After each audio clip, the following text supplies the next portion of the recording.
Benefício emergencial. Desta vez, a ação do GDF vai ajudar motoristas de transporte escolar e turístico. E depois de vistoria, o Ministério Público diz que medidas de segurança não estão sendo cumpridas em parques.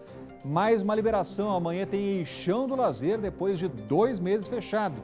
E ainda continua a promoção aqui no Band Cidade, para você não abrir mão de uma boa festa junina. Olá, eu sou o Rodrigo Orengo e está começando agora o jornal.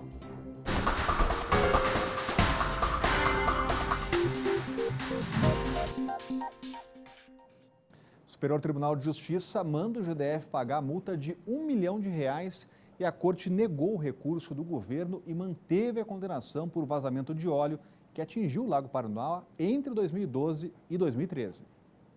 O Superior Tribunal de Justiça negou o recurso do Distrito Federal contra a decisão do Tribunal de Justiça que atestaram que o dano ambiental no Lago Paranoá ocorreu em razão do vazamento de óleo das caldeiras do hospital. O resultado saiu na noite desta terça-feira. No recurso especial, o GDF alegou que não foi intimado para se manifestar sobre a perícia. O DF relatou ter entrado com embargo de declaração e, mesmo assim, o TJDF não se pronunciou sobre a falta de intimação.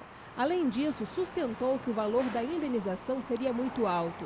Mesmo com as justificativas, o governo local não conseguiu reverter condenação de R$1 milhão. Com isso, ficou mantida a condenação de R$1 milhão pelo vazamento de óleo das caldeiras do Hospital Regional da Asa Norte, no Lago Paranoá. Na época, ao analisar o caso, o TJ usou os laudos do Instituto de Criminalística e da Universidade de Brasília. Para o tribunal local, ficou comprovado que a poluição alterou a qualidade da água e prejudicou a biodiversidade, acarretando desequilíbrio ecológico passível de indenização. O caso ocorreu entre 2012 e 2013. O vazamento de vapor de água em um equipamento do Agarram entrou em contato com restos de óleo que foram parar dentro do lago. A substância atingiu a galeria de águas pluviais e alcançou 3 quilômetros das águas do lago.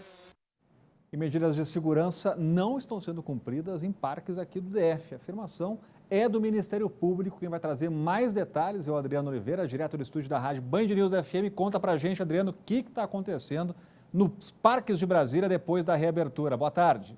Boa tarde, Orengo. Boa tarde a todos. Era um pedido da sociedade a reabertura dos parques para voltarem a fazer, as pessoas conseguirem voltar a fazer as atividades físicas. Porém, o que o Ministério Público observou é que aquelas medidas principais para que os parques pudessem reabrir, elas não estão sendo cumpridas por parte da população, que são as medidas de distanciamento, utilização de máscaras, entre outras medidas. A vistoria do Ministério Público ela ocorreu no último dia 5 e 6 de junho e a gente vai ouvir o representante do Ministério Público explicando as causas dessa vistoria. Nós temos constatado que as pessoas precisam ficar mais atentas, as pessoas precisam ter mais responsabilidade no uso dos equipamentos, né, e no distanciamento. Vamos usufruir dos parques, mas vamos usufruir com cuidado e com cautela. Lembrando, né, Orengo, que os parques eles foram reabertos, eu acho que vale reforçar, no último dia 3, exatamente tendo essas medidas como cautela.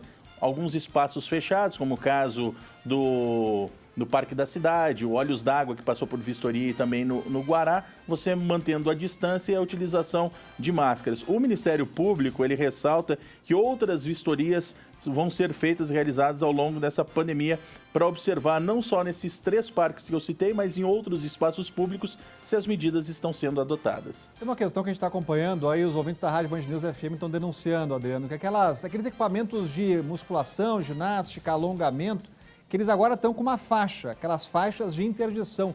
E mesmo assim o pessoal continua usando. Que história é essa, Adriano? É verdade. Eu já flagrei algumas vezes, Orengo, vi no Guará principalmente, as pessoas passando por debaixo dessas faixas e fazendo a atividade física naqueles equipamentos em que não contém a faixa, ou seja, a faixa ela fecha o quadrado, né, em que ficam esses equipamentos nos espaços comunitários de atividade, e aí as pessoas acabam não cumprindo essa determinação. Cabe exatamente a fiscalização e, claro, da conscientização de cada um fazer e cumprir as normas que são recomendadas pelo governo do Distrito Federal. E não dá para baixar essa guarda, os números são preocupantes, tem que ter fiscalização. Valeu, Adriano Oliveira, direto do estúdio da Band News. Vamos falar agora do benefício emergencial. Desta vez, a medida vai ajudar motoristas de transporte escolar e turístico. E a ajuda vai ser de mais de R$2.000. E esse é o tema do comentário de Cláudio Humberto. Olha, de fato é muito acertada a decisão do governador Ibanez Rocha de promover um auxílio emergencial a permissionários de transporte escolar e também de turistas aqui no Distrito Federal. Essas pessoas passam por momentos aflitivos, como tantas outras também já socorridas e aquelas que ainda estão por serem socorridas pelo poder público. O governo é para isso mesmo, é para ajudar quem precisa, é para ajudar os pobres, sobretudo num momento de grave crise como esse que nós enfrentamos. Esse dinheiro, R$ 1.200, para cerca de 1.700 permissionários, fará muita diferença sobre a mesa da casa de cada um deles. O DF chegou a 247 mortes pela Covid-19. Já são 18.431 casos confirmados da doença. E Ceilândia continua com o maior número de casos e mortes por coronavírus no Distrito Federal. E em meio a esse caos, a gente sempre traz aqui no Band Cidade notícias que trazem esperança, que é o número de recuperados. São 10.404 pessoas que conseguiram vencer o coronavírus. Olha, o ano letivo de 2020 nas escolas públicas do DF deve se estender até janeiro do ano que vem. O mesmo decreto também autoriza a volta do Eixão do Lazer e liberou mais um local para a prática de atividade física. Confira os detalhes na reportagem de Thaís Provieri. A população de Brasília vai poder voltar a usar a partir de amanhã, no feriado de Corpus Christi, o Eixão do Lazer.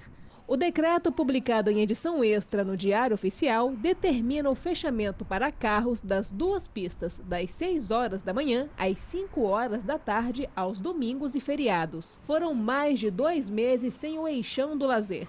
A medida faz parte do cronograma da Secretaria de Esporte e Lazer para o retorno gradual das atividades físicas no DF. Além da reabertura do Eixão do Lazer, o trânsito da 502 até a 516 daqui da W3 Sul também será aberto aos domingos e feriados. De acordo com o decreto, não serão permitidas atividades recreativas ou esportivas que gerem aglomerações. Também não será permitida a comercialização de produtos por vendedores ambulantes. Desta vez, a Secretaria de Esporte e Lazer não irá fiscalizar o cumprimento das normas. A organização ficará a cargo do Departamento de Trânsito e ao Departamento de Estradas de Rodagens do DF. Já ao DF Legal e à Polícia Militar, caberá a parte de fiscalização do local.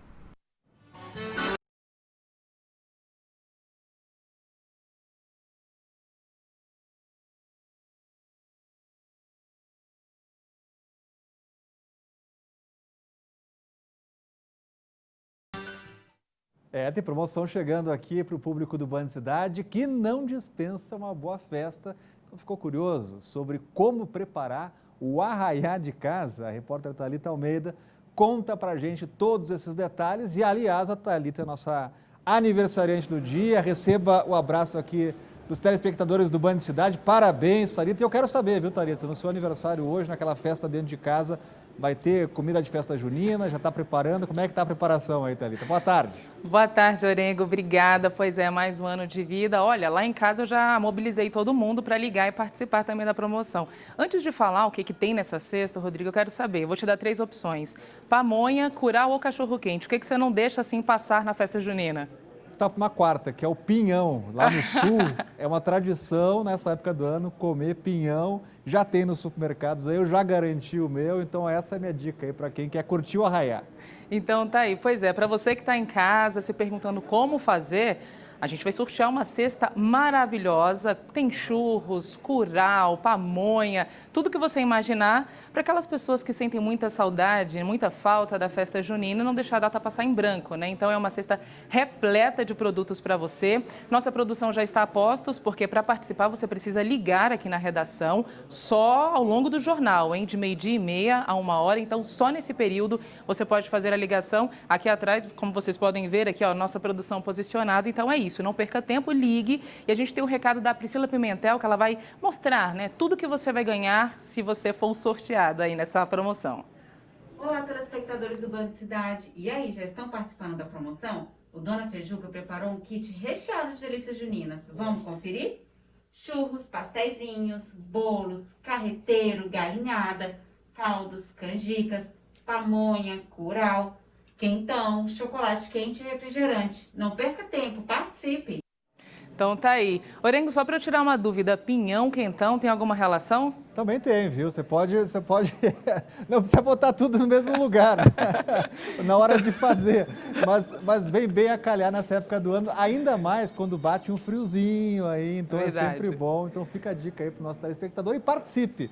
Thalita está lá com os nossos companheiros, atendendo as ligações, né, para você participar. Valeu, Thalita. Parabéns. Valeu, obrigada. Nossa aniversariante do dia. E veja a seguir, na estrutural, apesar das restrições, parte da população continua desrespeitando as regras. E o Band Cidade está voltando daqui a pouco. O Senado Federal deve analisar ainda nesta semana a medida provisória que pode prorrogar os acordos de redução salarial ou suspensão de contrato de trabalho autorizados pela MP 936. Tem também desoneração da folha de pagamento, medidas importantes. Então, para tratar desse assunto, já vamos falar aqui com a Natália Paz, está lá no Palácio do Planalto, de onde saiu essa medida provisória. Conta para a gente, Natália. Boa tarde.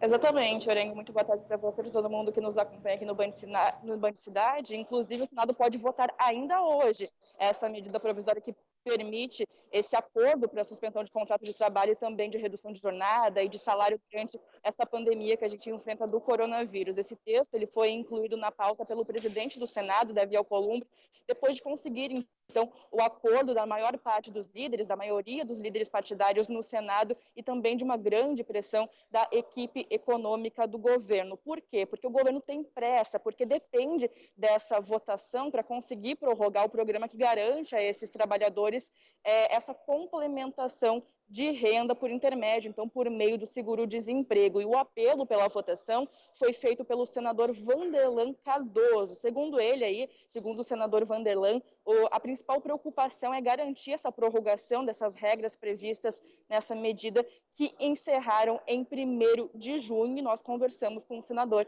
e você confere um trechinho dessa conversa do que ele disse agora. O governo federal, através dessa MP, ela garante o pagamento desses salários, né? Nós vamos prorrogar agora e a redução da jornada de trabalho e salários negociado de acordo com essa redução de jornada. Então, sendo negociado com o próprio trabalhador. Então, são pontos fundamentais que a gente tem que ressaltar que quase mais de 10 milhões de trabalhadores tiveram seus empregos mantidos devido a essa MP. Então, essa sessão hoje está marcada para iniciar às 4h da tarde no Senado. Esse texto, essa medida provisória foi colocada em pauta depois, então, do apelo feito pelo senador Vanderlan. Davi Alcolumbre, presidente do Senado, acatou, então, esse apelo, esse pedido. A gente vai seguir acompanhando para ver, então, se realmente existe esse acordo entre os líderes para essa votação acontecer hoje, Orengo. Valeu, Natália Paz, e continua acompanhando lá no Palácio Planalto, também no Congresso Nacional. O Tribunal de Contas da União analisa contas do primeiro ano do governo Bolsonaro. E a sessão por videoconferência começou às 10h da manhã. As informações você confere no comentário de Cláudio Humberto. O ministro Bruno Dantas, do Tribunal de Contas da União, relator das contas de Jair Bolsonaro em 2019, votou pela aprovação com ressalvas dessas contas, porque, afinal de contas, o presidente ainda não mexeu em alguns gastos públicos que são considerados inaceitáveis, produzidos ou implantados, sobretudo, nos governos do PT. Por exemplo, a desoneração da cesta básica, que foi criada a pretexto de promover a justiça social ou a diminuição das desigualdades, né? E aí dispensaram de pagamento de impostos aqueles produtos que fazem parte da cesta básica. Pois bem, isso custa ao povo brasileiro por ano 33 bilhões de reais. E os estudos demonstram que o impacto na diminuição das desigualdades é de 0,1%, ou seja, quase nada, quase zero. Esse tipo de coisa, de privilégios como isenções fiscais de quase 350 bilhões de reais, o governo Bolsonaro ainda está por acabar. E a Caixa Econômica Federal vai liberar na próxima segunda os saques das contas ativas e inativas do Fundo de Garantia. O banco deve detalhar nesta semana como vai ser o cronograma para a retirada do dinheiro. Do Fundo de Garantia por Tempo de Serviço virá a ajuda que a Simone precisa. Com a pandemia, o salário do marido dela foi reduzido à metade. O aluguel de casa, a água e a luz estão atrasados. A saída será usar parte do dinheiro do FGTS, que será liberado pelo governo a partir de segunda-feira. Uma boa opção, né? 1.040 vai ser uma saída boa para quem está precisando, realmente. Cerca de 60 milhões de trabalhadores poderão sacar os recursos que mantêm nas contas ativas ou inativas do FGTS. O limite é de R$ 1.045 por trabalhador. A expectativa do governo é injetar cerca de 36 bilhões de reais na economia brasileira. As regras ainda não foram divulgadas, mas a Caixa adiantou que o pagamento seguirá o mesmo esquema do auxílio emergencial. O dinheiro só poderá ser sacado nas agências de acordo com um calendário, ou poderá ser depositado em uma conta indicada na própria Caixa ou em outros bancos. O desenho vai ser feito para que as pessoas não precisem correr, todo mundo vai ser atendido. Se precisar, esse saque vai estar aberto até 31 de dezembro. O trabalhador poderá aceitar ou não participar do processo, já que algumas pessoas preferem deixar o dinheiro no fundo, que hoje rende mais que a poupança. É isso que o Gerson vai fazer. Eu mesmo não tenho interesse no momento, mas eu acho uma boa ideia sim. Para aquelas pessoas que estão endividadas ou que estão com um pouco mais de dificuldade, dado esse período, essa pessoa, sem dúvida, ela deveria realizar o resgate. E isso, sem dúvida, vai fazer diferença. O governo confirmou hoje que vai pagar mais 2 parcelas do auxílio emergencial e o valor de cada uma deve ser de R$ 300. Sem uma previsão do fim da pandemia, o governo decidiu prorrogar o pagamento do auxílio emergencial. Por 2 meses, nós vamos estender o auxílio emergencial. Nós estamos num nível de emergência total, a 600. Nós vamos começar agora uma aterrissagem. Nesta terça-feira foram liberados os saques da segunda parcela para os nascidos em setembro. Ajuda um pouco, né? Tá tudo fechado os comércios, a gente que depende de comércio é complicado, né? Daí ajuda um pouquinho, sim. Os Correios começaram nesta semana a cadastrar gratuitamente os interessados no auxílio emergencial nas mais de 6 mil agências pelo país. Para o cadastro, basta uma identificação com foto em que conste também o nome da mãe, CPF do beneficiário e dos dependentes dele e dados bancários ou documento de identidade para abertura de conta social digital. Mas atenção, o pagamento do benefício não será feito pelos Correios. E a cidade estrutural é uma das regiões que tiveram o comércio fechado novamente por causa do aumento expressivo de casos de coronavírus. E apesar dessa proibição, algumas lojas ainda insistem em abrir e muita gente ainda se aglomera nas ruas. A Maria é dona de um comércio na Estrutural e desde o início desta semana precisou fechar novamente a loja. A situação não anda nada boa. É muito difícil. Muito difícil. E agora, nesse período aí, está mais difícil ainda.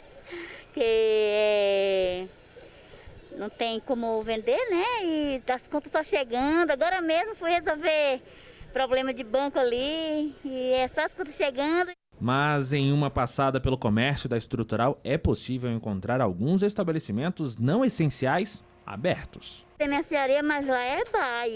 24 horas aberto, cheio de cliente, e ninguém está colaborando, né? Enquanto eu estou me cuidando da minha família, né? Porque a gente tem que se cuidar mesmo, porque é muito difícil, né? Porque se a gente morrer é pior, né?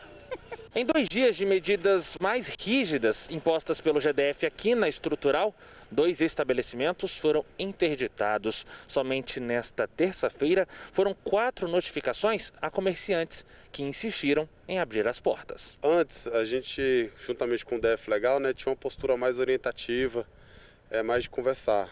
Agora, com esse novo decreto, a gente tem notificado, se for pego a segunda vez, é multado e interditado o estabelecimento. Outro problema enfrentado pela fiscalização é a falta de conscientização das pessoas. É comum encontrar gente circulando pela cidade sem máscaras e sem respeitar o distanciamento social. A gente está numa campanha maciça aqui de distribuição de máscaras. Eu vou dizer, de quando começou a obrigatoriedade do uso de máscara para cá, pelo menos umas 30 mil máscaras foram distribuídas aqui na cidade, com certeza. De ontem para hoje nós distribuímos quase 6 mil máscaras aqui, já estamos com 3 mil de estoque para amanhã também. Além da distribuição da máscara, a gente tem conversado, tem orientado as pessoas, orientado em relação ao distanciamento social, ao isolamento. Com mais de 360 casos confirmados e 4 mortes na estrutural, o sinal de alerta está ligado. Isso porque, segundo o último levantamento da pesquisa distrital por amostra de domicílio, 93% da população não tem plano de saúde. E agora a Marcela Cardoso tem um recado para você. Quando a notícia é boa e o assunto é importante, a gente faz questão de falar aqui. O GDF vem trabalhando pesado na construção de hospitais de campanha para dar ainda mais qualidade ao atendimento à população. Ou seja, são mais leitos disponíveis para tratamento do coronavírus e mais profissionais de saúde contratados. Tudo isso graças ao seu IPTU pago em dia. Bom demais, né? Mantendo o seu IPTU em dia, você ajuda o GDF a fazer ainda mais, realizando também investimentos em defesa do emprego e para uma recuperação econômica mais rápida. Agora é hora de pagar a segunda parcela, de 15 a 19 de junho. Neste momento difícil, pagar o seu IPTU em dia pode fazer toda a diferença. Governo do Distrito Federal. Faça a sua parte, fique em casa. E se tiver que sair, use máscara e álcool gel e evite aglomerações. E a seguir completa hoje as 72 horas de fechamento do comércio em Ceilândia. E o Band Cidade está voltando daqui a pouco.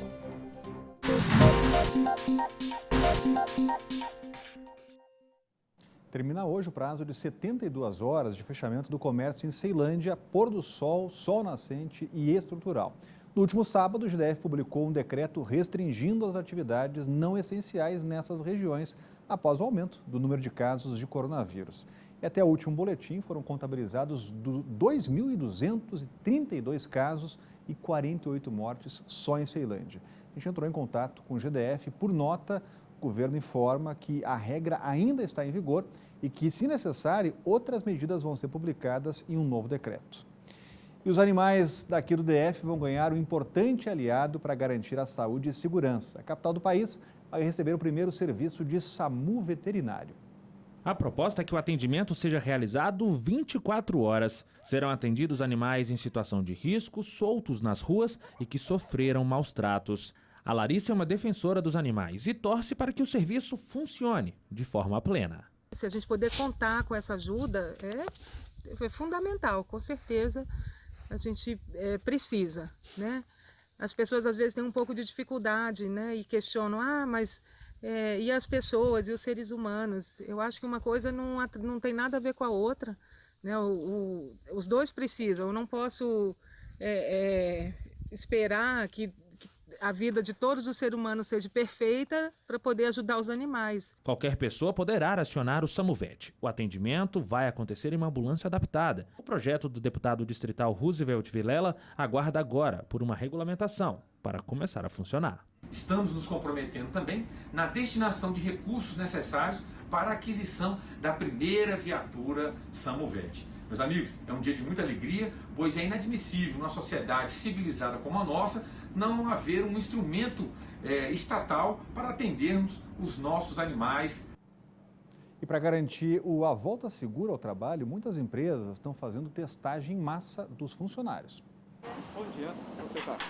Medir a temperatura é o primeiro passo. Depois, álcool gel nas mãos e, finalmente, o túnel de ozônio onde cada um passa por uma desinfecção completa. Com roupa e tudo. A empresa tem 2.100 funcionários. A grande maioria está na linha de frente na segurança de lojas, bancos, condomínios. Recentemente, todos os funcionários foram testados e, semanalmente, alguns são convocados para repetir os exames. É necessário, né? O importante é ficar tranquila. Com certeza. Todo esse processo tem objetivos bem claros: cuidar da saúde do funcionário, proteger a família dele e evitar a contaminação entre pessoas de estabelecimentos que contratam os serviços da empresa. Em contrapartida, as medidas refletem em números positivos no balanço financeiro. R$100 mil foram investidos para o controle da Covid-19 na empresa. Os cálculos apontam que, com isso, uma perda financeira de R$380 mil foi evitada caso o vírus se espalhasse entre os funcionários. Hoje nós temos 95% de pessoas do efetivo da empresa trabalhando. E esses 5% que por um acaso estão afastados, nós temos menos de 1% por conta do Covid. A empresa que fabrica os exames já testou quase 10 mil pessoas e a procura pelos testes cresceu 30% nas últimas 2 semanas. Alguém que tenha algum sintoma ou tenha tido contato com alguém que testou positivo, a gente vem e realiza a testagem com todo mundo envolvido. O Felipe ficou aliviado depois do resultado do teste, mas não vai relaxar com as medidas preventivas. E não é só importante para mim, né? Importante para todos nós, familiares também. Depois de 10 anos fechado, o Albergue da Juventude vai passar por reformas para voltar a funcionar. Albergue da Juventude, pelo menos é isso que está escrito na placa da entrada. Só que aqui não tem qualquer movimento. E esse baixo fluxo não tem nada a ver com o coronavírus. O próprio GDF diz que por anos o albergue ficou esquecido. Mas agora o governo pretende dar uma cara nova para o local. O tempo passou, isso aqui ficou esquecido por um tempo. Mas aí com a criação pelo governador Ibanez da Secretaria da Juventude, a gente vem para inovar alguns espaços, né? Então, ressignificar esse local, que é um local de 4 mil metros quadrados de áreas construída, cerca de 20 quartos e 2 salões imensos, que dá para a gente ter uma mão de obra qualificada aqui. Para atender às intenções do governo, o espaço vai passar por obras. No prédio em si, a gente pretende fazer uma reforma, claro, né? A gente está até na período de avaliação dessa estrutura, porque ela é uma estrutura muito boa, mas vai ter obra sim, aqui ao redor. Com essas projeções do noroeste, o terreno vai diminuir, o prédio não. Para fazer a parceria com a iniciativa privada e modernizar o Albergue da Juventude, até o 2º semestre deste ano, o GDF deve lançar um chamamento público para que as empresas interessadas em explorar o local se manifestem. E o Band Cidade, primeira edição, vai ficando por aqui. Vem chegando aí a galera dos donos da bola.